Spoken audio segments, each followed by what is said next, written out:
台积电去年第四季创纪录大赚钱，昨下晡举办发说会，公布第四季的财报，拢总收入有8684亿。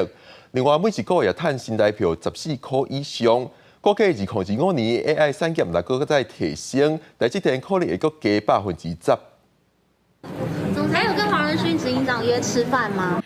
非台执行长黄仁勋来台湾参访，台积电嘛伫董事长魏德嘉的带领之下，发布去年第四季的财报。合并营收有达8684亿6千万，一个月获利是大票14.45块，创下新高。甲去年同期来比，营收增加38.8%。不过外界搁较关注晶圆代工2.0的概念，甲封装、测试、光大制作产业包括在内，敢会烦恼有规划旁的问题，伫业界触发反两端的感况。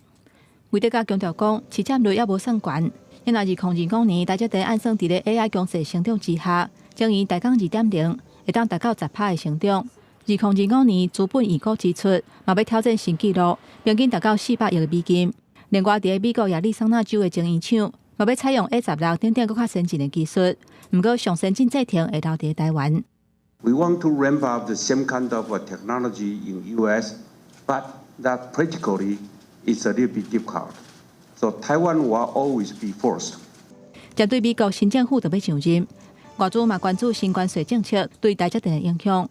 Let me assure you that we have a very frank and open communication with the current government and with the future one also.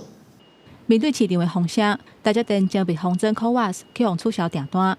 董事长魏德嘉强调讲，这是人黑白喊的，会拍拼持续扩大生产，满足人客需求。